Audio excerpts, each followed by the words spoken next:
Good morning, everyone.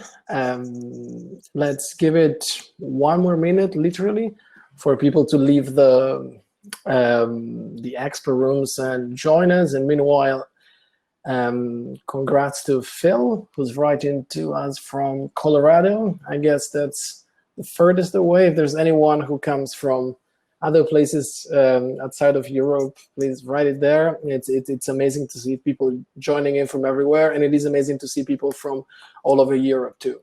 We're really glad we could do this, even if we cannot meet in person. So let's get started then, because we only have someone says hi from the UK. I guess that's outside of Europe. Just a joke. Let's get started over here. Hello, everyone, and welcome to the Changemaker United Virtual Summit, and more specifically to our session today, the elderly and families in times of COVID-19. Today, we'll explore the intergenerational dynamics affecting our society at the time of this virus that no one was expecting. We have learned that this is a virus that, from a medical point of view, is mostly dangerous to the elderly or to the ones who have previous chronic diseases.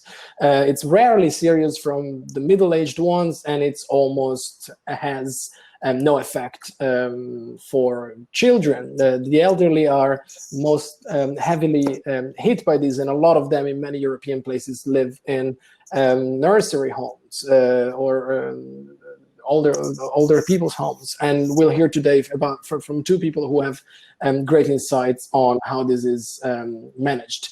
This was from a medical point of view. From a social point of view, actually the picture looks very different.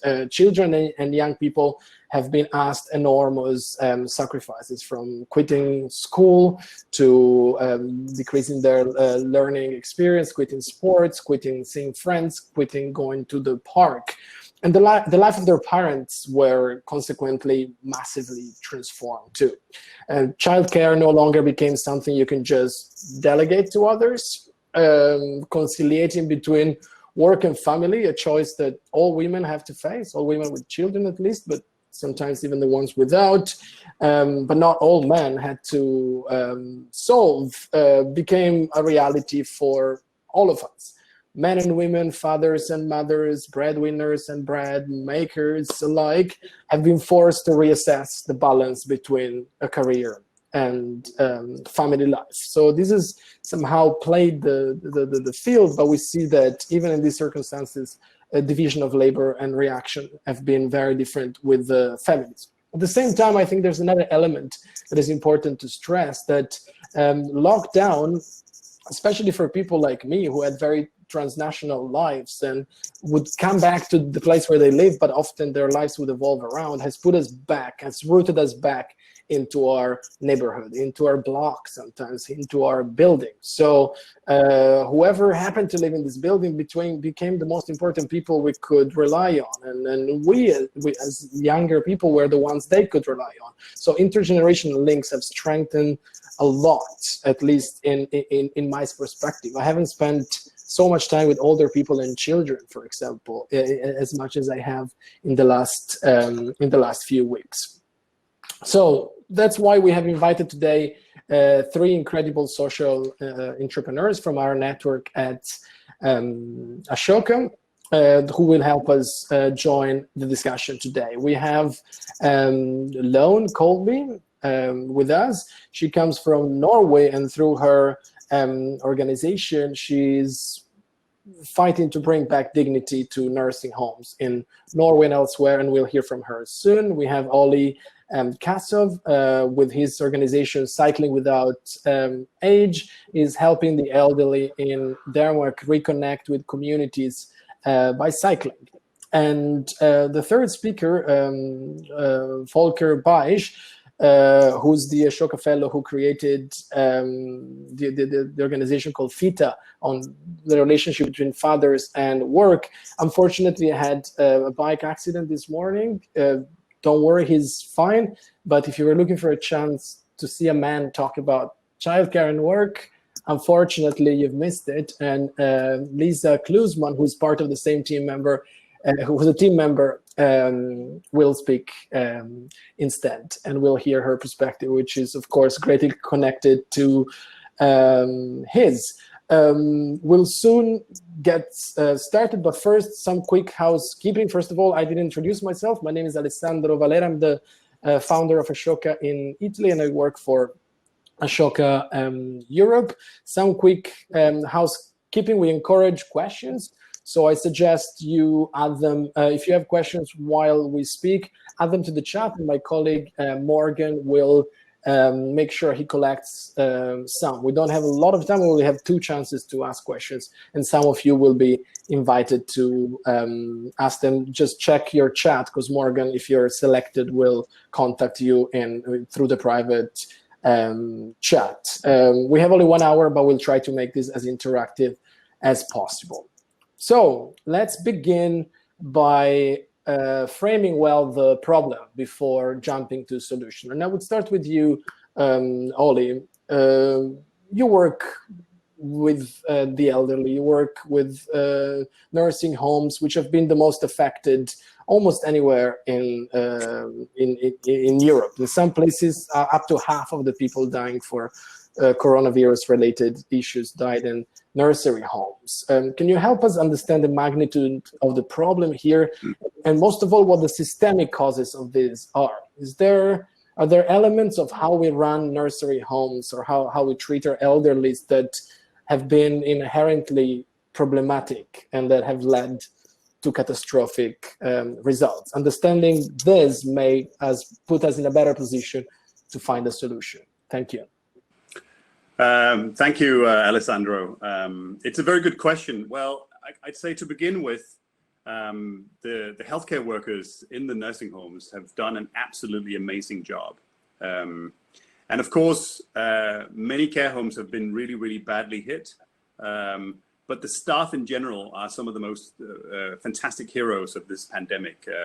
I have been in contact with many, many of them, who've also been really instrumental in making sure that we can get contact with the elders that are living in care homes. We've been sending them videos of bike rides that we do now that we can't take them out for bike rides, and trying to find amazing little solutions to also cheering up the elderly. So I think we really need to make sure that we give full credit to the people working at the nursing homes. They're doing an amazing job.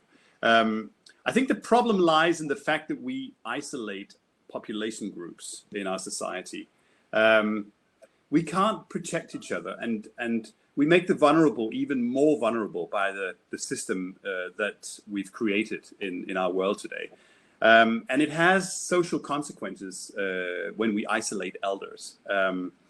So, you know, as people, we do have a tendency to spend time with people like ourselves. And when we do that, it reduces the overall trust in our society. And it reinforces the inequalities and is really a huge disenabler in quality of life. So I was on a call yesterday with Mary Gordon from Roots of Empathy.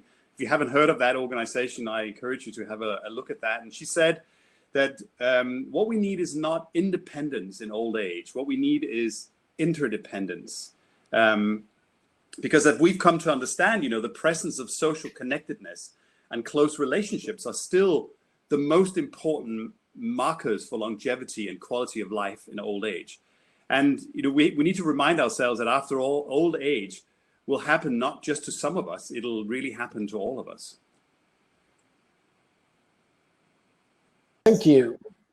And just to continue with the second issue we're talking about today, but obviously we'll merge them in the discussion. And now I turn my question to Lisa. A survey in Italy that came out last month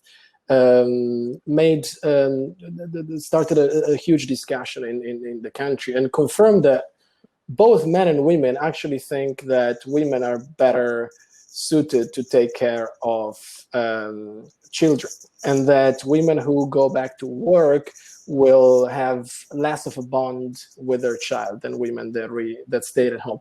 The survey in our main newspaper compared the data with Denmark to say look how great they are compared to us.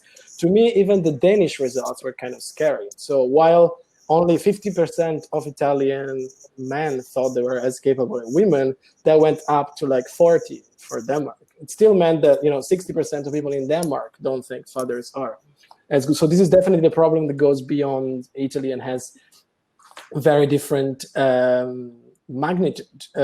Now that a lot of men were stuck at home too and had to face the same choice as we said that women have everywhere.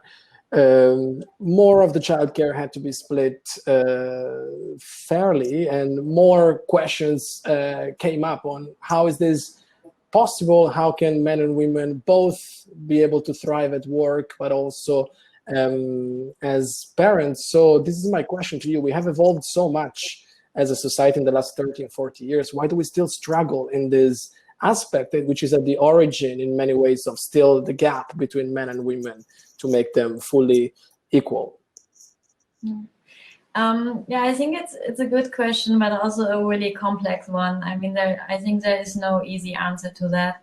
But if you look at it, I think you have two really big aspects or perspectives. And one is where do we come from? What's the culture we're coming from? What are the stereotypes we all grew up in? What's the role models? And they are really, really strong, and they're in us, and they are not conscious. So if you look at it, you see this perfect picture of a mom who is taking care of the kids, who's really warm-hearted, and you have the man who's bringing the money to the family, who protects the family to the outside. And that's a picture that really grew for so many years, and now, of course, it's starting to break, and women are really, they want to have a career, and men want to spend time with their kids, but still we have these pictures in our head, and it's really driving us. So you need to make really conscious decisions on how you want to divide it, and maybe you also need to step up against what your parents or your grandparents say on how it should be. So that's one side, and on the other side, you need to look at the legal and the political circumstances you are living in, and they are also really different from country to country, of course. But if you look at the Nordic countries, they have a clear line on supporting families in dividing work and family equally. But for example, if you look at Germany, you have some parts that are really pushing it forward, but there are still some that are holding it back, like our tax system that supports that one is a family earner and one is just working part-time, and you save a lot of money with that system. And so a lot of moms who are the majority is still working part-time.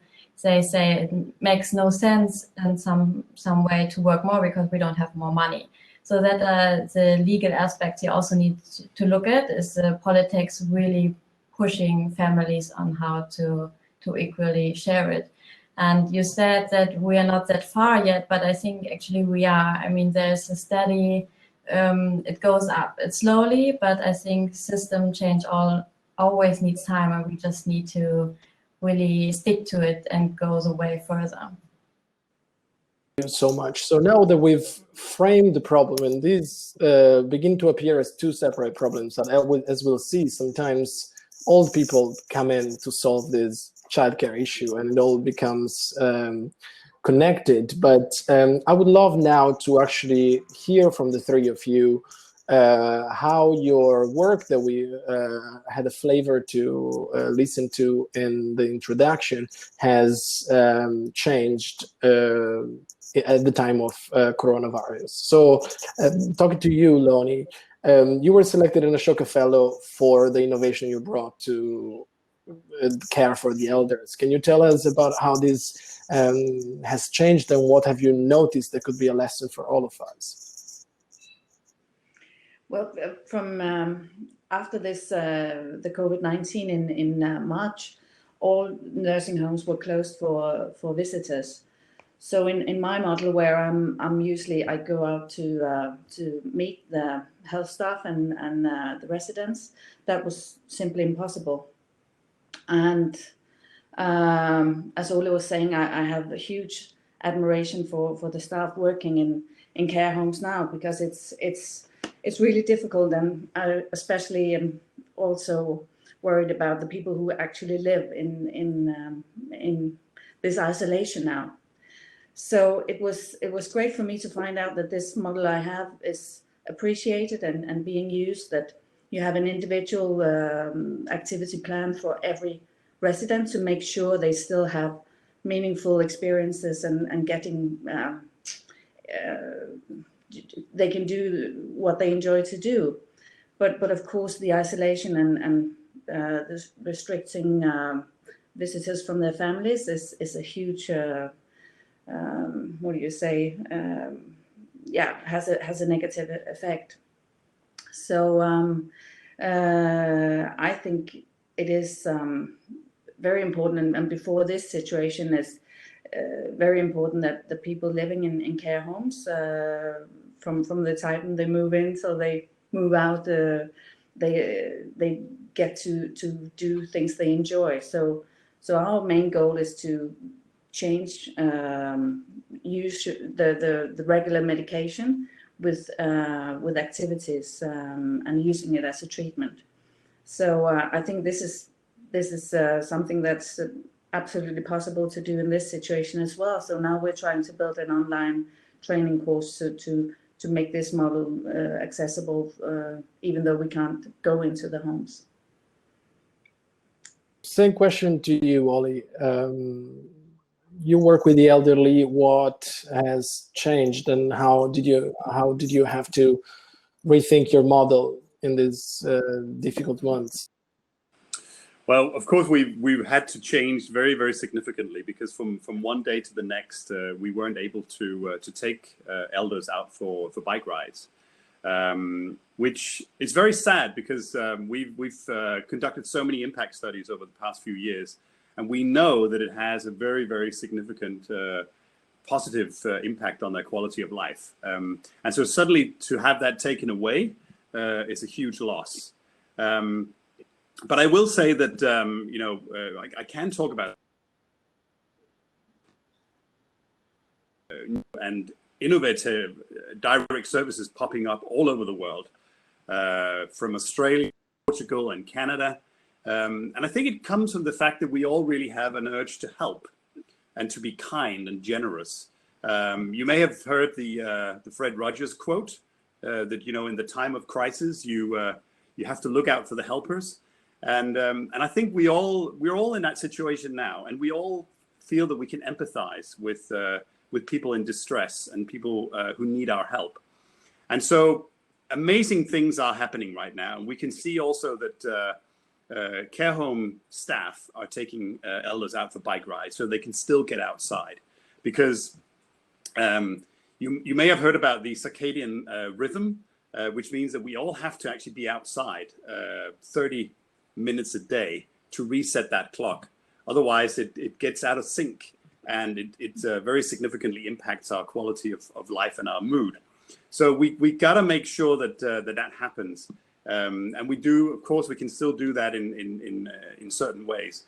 So yes, we have changed very significantly. As I mentioned in that video as well, we see, for instance, in Portugal, they do the balcony talks. They take psychologists out to elders living on their own, to care homes as well, and they talk to the elders and talk about their issues and problems and listen to them, and just engage in conversation to see if there's anything they can do to help. So I think, if we look at the model with the iceberg, we're doing a lot of amazing stuff, and I witness amazing things happening, above the waterline.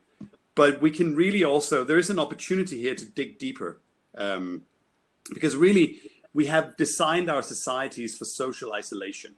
But I believe that we can do so much better. We really need to design our societies for relationships. And I think that's one of the things that I would like to really put a massive focus on right now, is that we need to make relationships a human right. And I think maybe the corona pandemic is that silver lining that allows us to see things from a different perspective and allows us to actually prioritize changing our society. Thank you. Relationships as human rights. This is something to keep in mind in what we call a change of paradigm. Thank you for that. And Lisa, now over to you. What do you usually do with fathers, and how has that changed now? Yeah. I mean, normally we work together with big companies mostly. And we're in the companies and do workshops and speeches for fathers in the companies, because that's a room where we meet fathers. That's where we get them normally. So we work together with HR there. We provide services. We do consultation for them. So now that changed because we cannot go there anymore. So we have put up online programs, but on the other hand, it was really important for us to build up a program for everyone, for all fathers, free of charge, not just for the companies that kind of pay our services. So we built up this website where we want to put all the information you can find online together and really focus on fathers, because it doesn't really exist, at least in Germany yet. So that was the idea on one hand to really support fathers, and on the other hand also create attention that really families need help right now, mothers and fathers need support, because at the same time when the coronavirus started in Germany, the first numbers from China came in that domestic violence went up and that the divorce rate went up. So we really wanted to jump in from the beginning and really provide services, and we built up a really big consultation service for free with professional coaches, where you can call or send an email if you have problems at home, if you just need some advice for your relationship, so that you can deal really well with the situation. And that's the one thing, but we also want to prevent role model best practice cases, because what you said, Ola, is really about the relationship. I think especially for families now is the moment to build strong relationship, because they have the time, and of course there are problems, and we hear that a lot of parents are struggling with a home office and taking care of the children, but at the same time, especially fathers say, wow, now is the moment where I can spend time with my family, where I really can see my kids, where I can see one hand how my wife is dealing with the kids, how I am dealing with the kids, and we really build strong relationship and we really grow together. And that's a chance in this crisis, I think, for families. Morgan, I can hear some echo. So maybe you have to mute yourself, Lisa. Yeah, I can. Morgan, do we have any questions meanwhile from the audience? Yes, we've had a couple, but nobody has wanted to come on stage. So I've been asked to present the question for one or two attendees. So the first question is really about, in this time of a lot of government interference and bureaucracy trying to control the spread of this virus, and given that you all are working with potentially vulnerable groups, how do you balance doing your mission with this higher level of sometimes heavy bureaucracy, especially right now?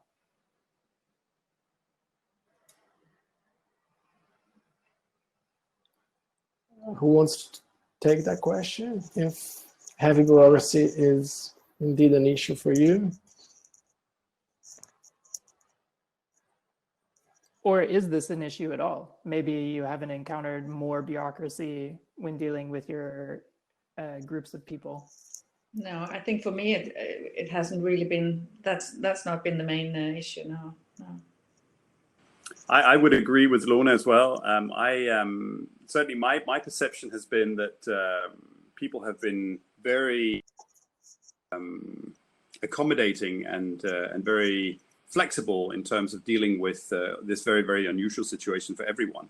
And of course, people do have to follow, government guidelines and all the new regulations of social distancing and so on. And of course, we needless to say, we have to do that. But I wouldn't say that we feel that there is bureaucracy that is preventing us from coming up with new ways that we can become relevant or do something meaningful for our beneficiaries. I think rather on the contrary, I feel that there's a lot of willingness to be creative and to come forward to find joint solutions. And I think I would certainly also encourage everyone who's listening right now to not hold back and not sort of just wait and see, we can't do anything, but step forward and approach people that you think you can do something meaningful together with, because I think that is exactly what we all need. And I think it also it will give ourselves a feeling that we can actually do something meaningful, that we can make a contribution to this terrible situation that the whole world is in right now.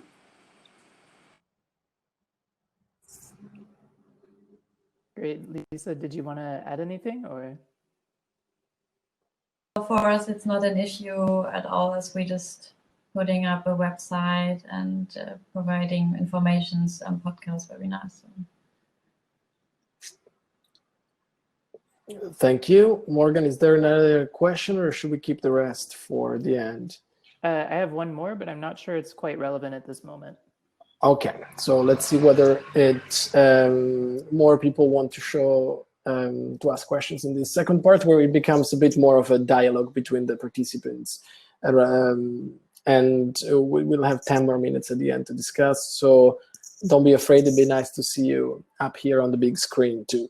So the reflection I had is that all three of you come from countries with very strong welfare systems, that sometimes those difficult decisions on whether to focus more on children or the elderly are not there for the individual, because the state kind of takes care with a high quality way of all those involved. In Southern Europe, on the other hand, which was affected earlier and heavier, most of the childcare is done by grandparents when there are working parents, which are now also the most vulnerable. This brings together the two issues into one to me. I mean, what should the role be of the family, the state, and the private sector in determining cross-generational care relations? Because I think all of them have their advantages. The Southern European models is, in many ways, it creates stronger communities, because you're not completely what you said earlier on. I think it was you, Ole, the people live in clusters of people the same age. I think it's more true in certain societies than others. For example, in Italy, care homes are not that developed as a concept. It's usually women from developing countries or Eastern Europe who come to help the elderly in their homes, and which has obviously its own problems. But what I want to discuss here is your opinion and to debate between the three of you what happens here when we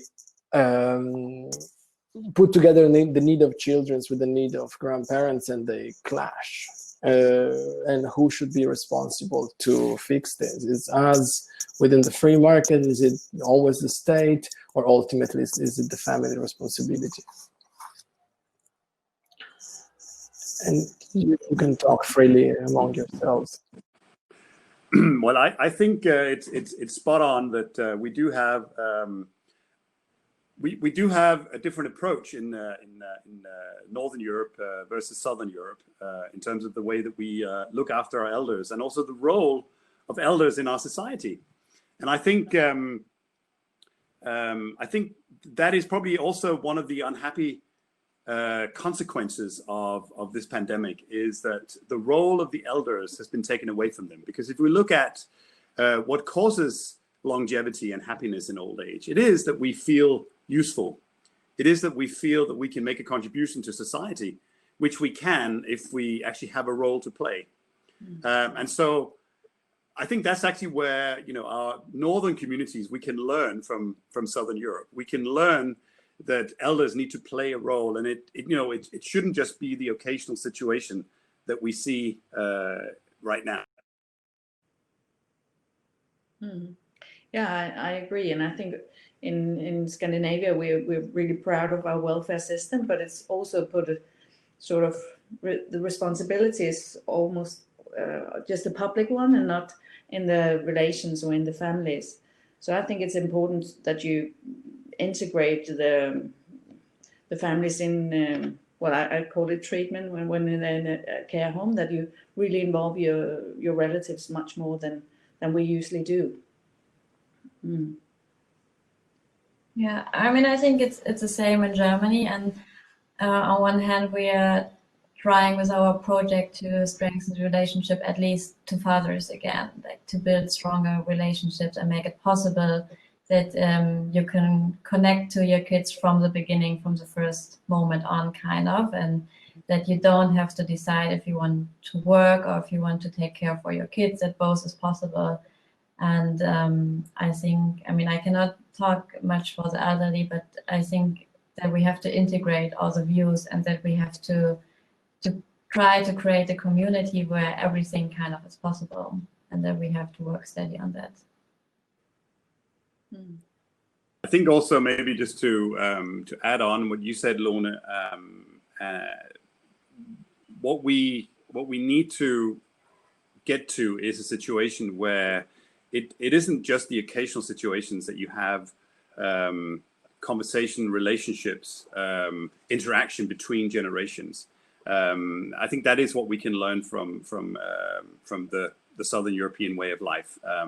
We have actually a project running in Singapore, and I actually believe that we have Addie from Singapore maybe on the call here as well. Addie, maybe you can just write a little comment in the comment section if you're there.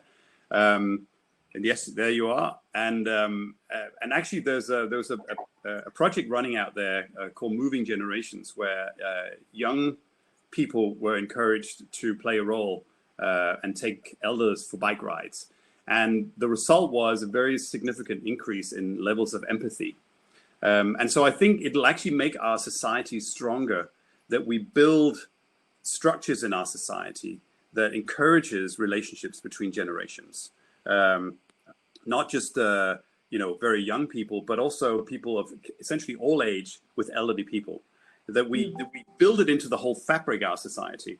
I think that's what needs to come out of this, because I think now, because we've all tried to be isolated, anyone in our society has been isolated, and we all understand the consequences of isolation. And you, Alessandra, was telling us about Rome and how it's only been in the last few days, for 2 months, that you've been able to go outside. So now we understand what it's like to be socially isolated.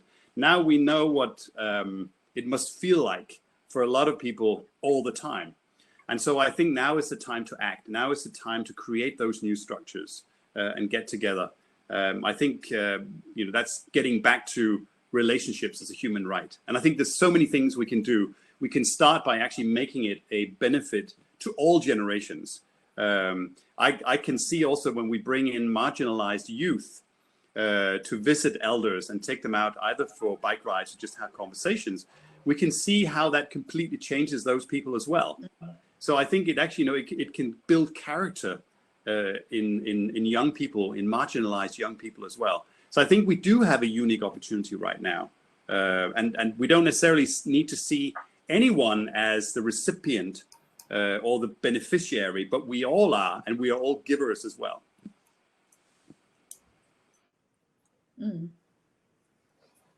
Anything you want to add, Lisa or Lone? Well, no, I've had the same kind of experiences with when we had projects with either schools or kindergartens, but also from young people. When once they enter a care home, they completely change. And I'm so impressed to see the empathy that many of these young people have towards people with dementia who hardly has any language left, and still they are very open and want to communicate. And I think it's important that we because in Scandinavia we have like a we think of the care homes as well, it's not so pleasant to visit, but to make it a nice place to go, and it's regular people, just they have diseases, but they are still to see that humanity in it, and we've experienced this so many great moments with young people getting to know old people and really wanting to then work in health afterwards, and so I would wish that it would be much more open and easy accessible, and so I'm hoping this is, as Ole says, that this could be a start to open and broaden up our minds. And actually, you probably see in Norway as well, Lorna, that new care homes are built on green fields. They're built outside of city centers. They're built away from where people live their lives, and it becomes like the very, very rare occasional thing that you go there. But why don't we see care homes as an integral part of our society? Somewhere that you can have all kinds of different activities. And I know at the moment we are in a very special situation where, of course, we can't just open up and everybody can go into the care homes, unfortunately. But I think that is the society, that is the structure that we need to work towards in the future. Lisa, what's the perspective from, like, now we heard mostly about the elderly. Is there anything that you want to add that highlights the role that fathers and therefore mothers play in this intergenerational kind of moment of in this moment of intergenerational dialogue more than ever? And I think, in a way, what can we learn from this crisis that should stay or that should change? What do we bring with us, and what do we absolutely now realize needs to change? I mean, what you can see for parents right now is that they're in these extreme situations, and you can see that it's so difficult to handle both at the same time, to work and take care for the kids. And I think that's a big moment. And I mean, you always say that it needs a village to grow a kid. And I think you need grandparents, and that's one thing. And you need a community where kids can play. You need neighbors, you need friends, and all the support systems is right now going away. So that's, I think, the individual thing. But on the other hand, you also need to see how important the political structures are, how important kindergartens are, and how important this whole system is to keep it working. And I think that we see how it shapes how we are dividing work and family. Because right now in Germany, the fear is big that a lot of mothers are fearing that they fall back into that role of being just a mom again, that they have to step back in their career to take care for the kids. And right now we don't know for how long this will go on. I mean, schools are opening really slowly, kindergartens as well. So this will go on for months. So I think it's, you just kind of see what it needs to create an environment where you can be there for your kids and at the same time have a fulfilled work, and you see how it doesn't work if you're just there as a family. And I mean, at the Ashoka, we've learned from you, Ashoka Fellows, that to obtain change that lasts, you usually need to focus on system change, meaning changing those systems that affect how everyone lives, and then also change mindsets. So to change how people think and therefore act, and to change the rules that regulate how we cooperate and therefore how we act. So what I wanted to ask you is to tell us what needs to change in terms of systems, rules and regulations or actors, and what needs to change in terms of mindset. You can pick either one or the other or both for these problems to evolve in the direction we have described. Okay. Well, I think after joining Ashoka and realizing what a change maker is, I suppose that when I train the health staff and they learn this method, they become the change makers, and then it sort of multiplies. So it was great to learn last year that then now it's been put into a new white paper that this is a basic how do you say, everyone should be able to have a meaningful life, whatever life situation they're in, and especially for the elderly. But I suppose it's both a systematic but also almost an ethical question, what how do we want to live life and to have that dignity at the end. It's hard to legislate. I think it has maybe to be both, but mainly also from our personal views. I don't know if that was an answer, but I agree, Lauren. I actually think if we're looking at if we're digging, two shovelfuls down into how we can change the mindsets in our societies, I believe that could be done through building relationships, and I believe that it's really encouraging to see as well what happens when you build relationships between generations, and how that shapes people. I would love to see, maybe under the heading "The Right to Relate" or relationships as a human right, how we can build as a result of this, and maybe starting already now, how we can build, millions, maybe even hundreds of millions, one-to-one relationships between generations, so that it becomes a benefit to both parties. Because why should this be just the occasional thing happening? Why don't we, it could even be something that schools will have a priority to do.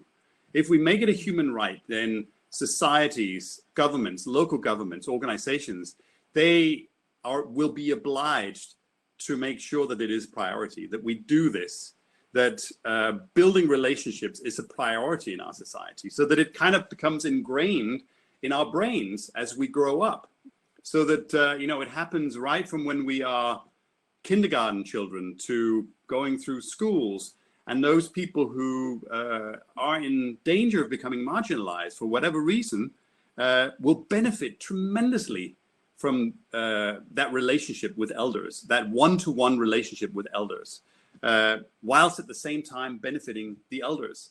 It's so simple, and we see it happening in societies around the world. You can read The Village Effect by Susan Pinker, and read about some of the blue zones around the world where that exact system is in place, where there is a meaningful relationship going on between generations, creating that mutual empathy.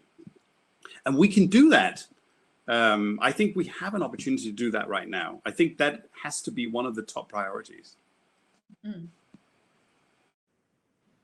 I think I can agree on that. It needs a mind shift, and I think that's what we are really working on, that we try to really get out role models and best practice cases on how it can work, how it can look like for a father to have a really lively relationship to their kids, and also to change this mindset that if you want to have a career, you need to work full-time. There's no other way. So we really want to try to bring out examples on how it could work, and really try to minimize the fears people have about that. If I step back from work for my kids, then I lose my career. Or this weird ideas of that fathers can only have a strong relationships from kids from 6 on or so. So when they are small, they only need their mom. So we really try to sensitive people for what benefits it has for all their life if they already are engaged with their kids from the beginning on, and that it really helps to have a strong relationship with your kids when they are older, and that it really kind of starts from the beginning. And I think that's a big part of our work, to start campaigns and really sensitive people for this issue, because there are a lot of people questioning the system we are living in, but they kind of need a little bit support. Lisa, is part-time leadership possible? So this is my provocative question, in the sense that, right, it's not just about going to work to do something, we also know that there are power dynamics to which for different systemic reasons men tend to reach the top of whatever organization they have more than women, perhaps also because of always being there rather than just half the time. Is part-time leadership possible or even desirable? Well, I think it's a difficult question because there are not that many surveys out yet, but we know that there are way less effects than people think if they step back. And I mean, we are not promoting to go from 40 hours a week to 20, but it already changed a lot if you go from 40 to 32. So then you can still be 6 hours every day in the business but still have the afternoon for your kids. So it's not like you have to start a revolution, but you have to start slowly to go back. And if a lot of people would do that, or even if we would start questioning what is a full-time job, do we really need to work 40 to 50 hours a week? Is that really what we want?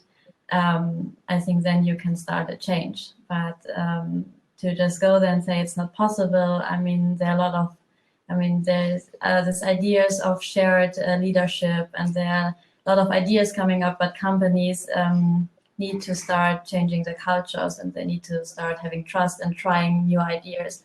And I think a lot of companies are not willing to do that yet. Final comments from any of you before we move it to the round of questions? Maybe I would just like to add in the respect of, when you, in my model, when you choose the kind of activities that I think it's so important that you choose the right things and not, it's not all relationships or all treatment that would be considered a good activity or treatment for the elderly. So it's so important that you find the right dose, if I can say it like that. And maybe not everybody enjoys playing bingo, or it's not always just to have activities or relations that will fix things. It's important to find the right things. So yeah, that's just a final comment. Thank you. Then Morgan, do we have any questions or comments? Sure. Before we get to questions, Alice, I see Marie would love to comment on the part-time leadership question. Do we want to get to that one before taking some of the other questions? If you can stay in a couple of minutes, it would be ideal. Okay. I've invited Marie in. Hopefully this works. Great. Thank you. No, I was just really intrigued, and so good to see all of you and your faces. And hi, Ollie. I hope we'll have dinner soon again in real life. No, I was intrigued because I think what's coming up here is that in a way this crisis is completely reshaping the way we think about leadership in general, right? So not only what does it mean to be a part-time leader, but what does it mean for all of us to be a leader in general, right? Like leading from home, leading from your kitchen table, leading, people that are very far away. And, I think it's teaching us all these incredible lessons. And I'd hope that, we as a community can learn from that and take that into whatever comes as the new reality. Because I think there's so much to learn about empowering others and, leading with others instead of leading others from the top. Thanks, Marie. And you're welcome to stay in the box. Yes, unless any of the speakers want to respond to Marie. Otherwise, we can take a couple of questions for 8-9 minutes or so. Okay, great. So we have a question from Helene. I'll try to bring her up on the video so she can present her question to the group. 1 sec.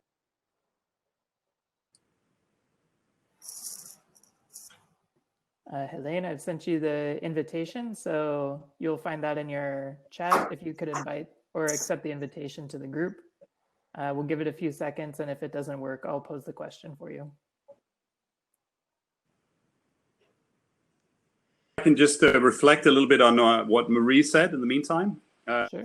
because that whole perspective of all of us being leaders in our own lives and encountering very unusual situations, and we're having suddenly to, if we have school children, suddenly we're school teachers at the same time as all the other things, all the other priorities that we do in our lives.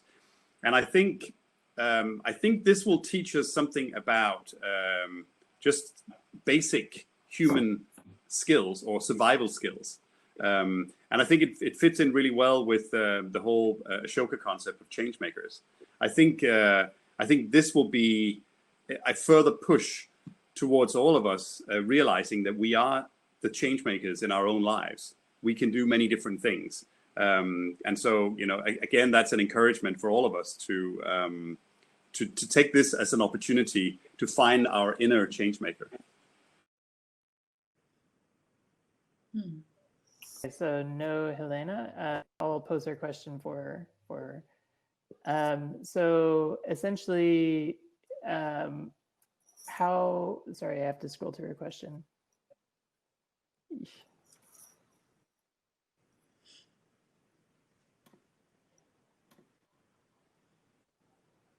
So for people who have a fear of becoming sick, has this played a role in the way families, elders, children, and care workers deal with the crisis and imagine strategies for coping? And is that fear an obstacle to imagine alternatives?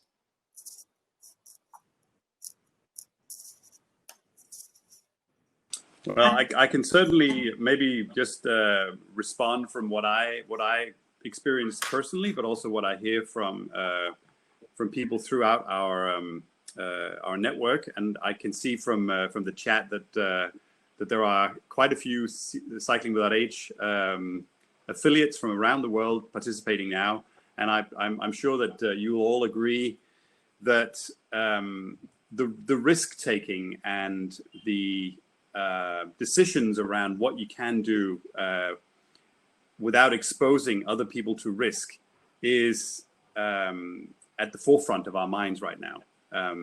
And I think certainly it's almost like a minefield to navigate at this stage. What I think the solution that we have is to share as much information with each other as we possibly can, which is also happening right now in the thread, which is wonderful to see. But of course also to, first of all, listen to our own senses and of course following the guidelines from our local governments as well. But I think definitely talking to others about this and understanding what the opportunities are, because we don't, the local governments and the national governments, they don't have all the answers. Sometimes we have to figure out ways ourselves. And I think it helps a lot to feel that we're all in the same boat and that there are others that we can talk to and get new perspectives and new reflections as well.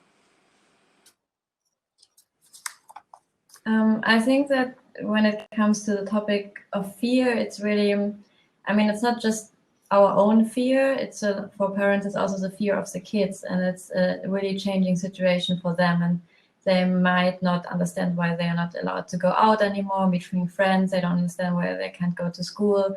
If you think about kids that are around 14, 15, all they want to do is spend time with their friends. And now this crisis came, and I think it overcame everyone, and now you're at home and no one really know what it ends. What can you tell your kids? When does it stop? And so I think it's a big issue to really try to calm down. And what we always say is don't stress a lot about this whole school topic, for example, or how you will manage all this, or how you will manage your work. I hope that everyone has a really big support of the companies at that point, that they really don't put a lot of pressure. But also to ask yourself and the kids, how do we want to remember this time? How do we want our kids to remember this time? And how can we make this time as nice for them and us as a family as we can?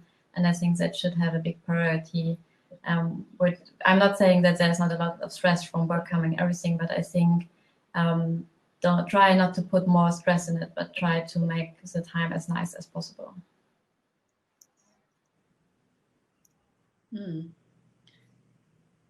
Yeah, I think that's true. And in the care homes, I think there was a lot of fear, both for being infected yourself, but also to give the infections to the patients. But I think now in the care homes and the caretakers, they're dealing with this so professionally. Fear is not the main issue anymore. And I think in a broader perspective, everybody's sort of more looking into the positive things that comes out of this, and trying to just be, wash their hands and keeping the distance is really helpful. And then to focus more on what is positive outcome of this. Yeah. Thank you, Morgan. I think we have time for another quick one. Okay, I don't know if this one will be quick, but it's a very Ashoka question. You all touched on the need for both mindset and systemic change. Is this then the tipping point for us to push that mindset and systemic change? What are some concrete steps we can take to move forward? So what do we do tomorrow? I definitely think that, and of course, it's very hard to bridge, the systemic change, the mindset change to, what are we actually going to do tomorrow?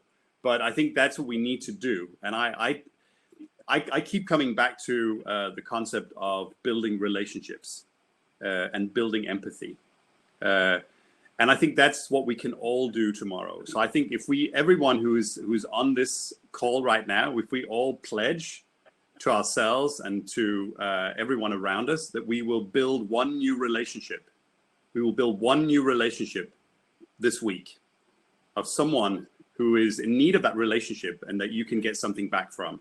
And if we continue to do that every single week, we will change mindsets.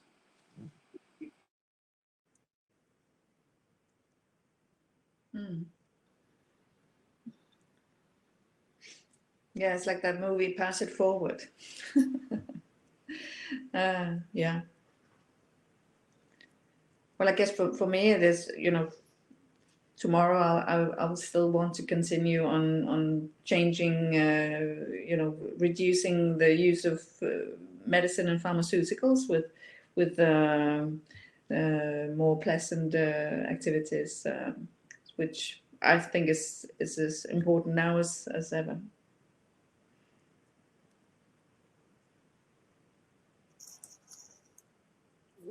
Lisa, anything you want to add? Yeah, I think for me, it could be to be understanding with parents around you. Just see what they are dealing with. If you have colleagues, just be patient. If they are working really early or really late and maybe can't attend the meeting or something, just be nice with each other in this time, and be interested in how they are dealing with the situation. And still, if we are not having a huge crisis in Germany, seeing that there is a crisis and that it is affecting all of us to live with these circumstances right now. All right, so lots to do. And I think already talking about it is the first step. I've read we had people from Brazil joining, from the Philippines. So what we thought as a difficult challenge to bring Europe together actually was much easier than we thought. And we ended up bringing the world together. So thanks to the speakers and thanks to everyone who's participated so actively in the chat. Ultimately, at Ashoka, we're trying to build networks and communities. So please interpret this hour together as a taster. Obviously, we need to go much deeper, but perhaps even at this difficult and crazy times where we cannot shake our hands, some relationships may start here. And and thanks for everyone who cared enough about this issue to show up. Now you can, we have 15 more minutes break that you can use either to check the expo, where you can go deeper in the innovations of different social entrepreneurs, or maybe you have something else to do. But at 12:15, we expect you back on stage, where Kailash Satyarthi, who was the 2014 Nobel Peace Prize winner, together with Malala, same year, and who's been our fellow since the 90s. So for us, it's a great pleasure to see how someone that we picked when he was just beginning, 30 years later won a Nobel Prize. So Oli and Lone, no pressures, but we're looking at you in 20 years or so to join the ranks. Thank you so much, and I'll see you on the other side. Bye. Thank you.